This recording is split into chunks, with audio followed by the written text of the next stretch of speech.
오늘 본문의 아들이라는 단어는 헬라어의 휘오스에서 번역되어졌습니다.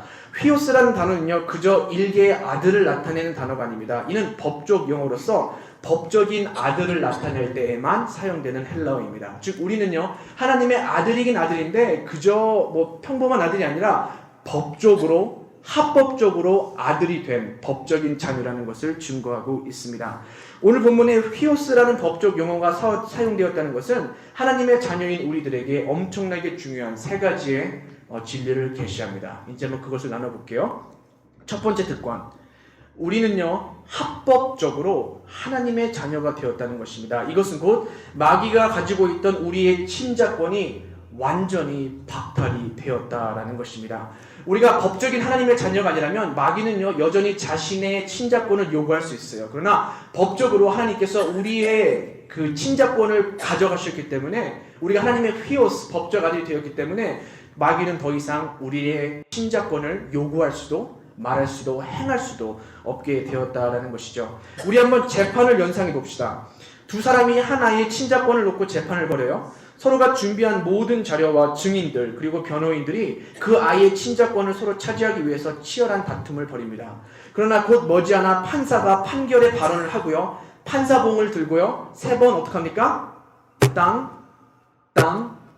땅 치게 돼요. 그 후에는 그 누구도 그것을 바꿀 수가 없어요. 거기에다가 우리가 물음표를 던지는 이상 그 사람은 법적인 저촉을 받게 됩니다. 때문에 이 중요하다는 것이죠. 오로지 친자권을 받은 사람만이 재판 후에는요 그 아이의 친부모로서 행사할 수 있다는 것입니다. 이것이 바로 법의 효력이거든요. 이제는 이 예화를 양자론에 한번 대입시켜 볼게요. 오늘 본문 말씀에 따르면 예수님을 믿는 모든 우리들은요 하나님의 어떤 자녀가 되었습니까? 따라합시다. 법적 자녀. 법적 자녀인 휘오스가 되었다는 것입니다. 이는 자신의 친자권을 그동안 요구하던 마귀가 재판에서요 완전히 졌다는 것을 나타냅니다. 더 이상 우리의 아비 행세를 할 수도 없고요, 우리를 참수할 수도 없고요, 건들 수도 없으며 우리를 끌고 다닐 수도 없습니다. 왜냐하면 그는 하나님의 재판에서 완전히 졌기 때문입니다. 2000년 전에 한번 생각해 봅시다. 2000년 전 성부 하나님을 재판관으로 모시고요 마귀와 예수님 사이의 재판이 골고다에서 열렸습니다. 재판의 주제는요 저와 여러분의 친자권이었습니다. 마귀는 우리가 지었던 모든 죄들을 조목조목 들여대면서 자신의 친자권을 하나님께 요구했습니다. 자신이 우리의 아비라고 주장했고요 우리가 그의 합법적인 자식이라고 주장했습니다. 반면에 예수님께서는요 사실 아무런 할 말이 없으셨어요. 그래서 그 자리에 그냥 가만히 계셨습니다. 재판은 예수님께서 완전히 불리한 쪽으로 흐르기만 했던 것이죠. 재판관이신 하나님께서는요 이 모든 마귀의 참소를 말없이 다 들으시면서 마귀의 참소에 동의하듯이 고개를 끄덕끄덕 하셨습니다. 마귀의 모든 참소가 다 끝나자 하나님께서는 드디어 판사봉을 드셨습니다. 그런 후 최종적인 판결을 내리시죠. 엘파소 제외가족들의 친자권은 예수에게로 돌아간다. 이 판결을 들은 천사들도 놀랐습니다. 산들도 놀라고요 바다도 놀랐고 온 우주가 다 놀랐습니다. 그리고 무엇보다 마귀가 놀랐습니다. 마귀는 이해할 수 없다는 표정으로 하나님을 바라봅니다. 그리고 이제는 하나님에게 참소를 시작합니다. 하나님이시여, 당신은 공정하고 공의로우신 하나님이 아닙니까?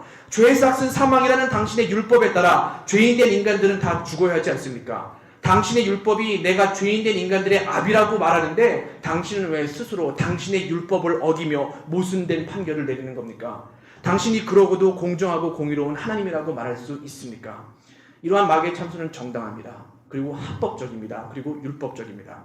그러나 이러한 말을 다 들으신 하나님께서는요 오히려 마귀를 보고 살며시 웃으십니다. 그런 후 당신께서 들고 계신 판사봉을 더 높이 치켜 들으셨어요. 그런 후 예수님의 왼손을 향하여 내리치십니다. 땅. 그 다음에 예수님의 오른손을 향하여 한 번 더 내리치십니다. 땅. 그리고 예수님의 두 발을 향하여 내리치십니다. 땅. 예수님의 왼손에 한 번, 오른손에 한 번, 두 발에 한 번, 땅. 하나님의 판사봉이 내려졌고 우리의 친자권은 온전히 예수님께로 돌아가게 된 것입니다. 당신의 아들을 십자가에 못 박으사 벌겨벗긴 후에 골고다 위에 매달아 놓으시는 그 이유가 있다는 거예요. 왜?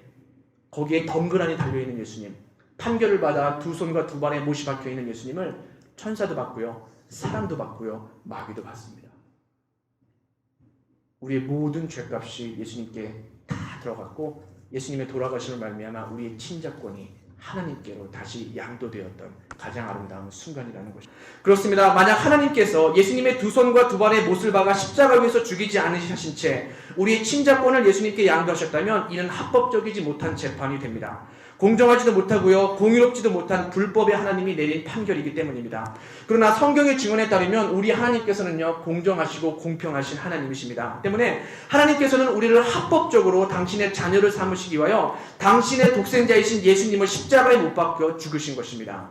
예수님의 왼손에 못을 한번 박으셨고요, 오른손에 못을 한번 박으셨고요, 두 다리에 못을 한번 박으셨습니다. 예수님께서는 가장 합법적으로 우리의 친자권을 확보 그리고 획득하셨다라는 것입니다. 우리의 친자권은 완전히 예수님께 돌아간 것입니다. 때문에 마귀는 더 이상 우리를 참수할 수 없습니다. 우리의 영혼을 요구할 수도 없습니다. 오로지 예수님만이 우리의 영혼을 요구할 수 있는 것입니다. 이것이 바로 이 세상에서 가장 위대한 골고다 재판이라는 것이죠.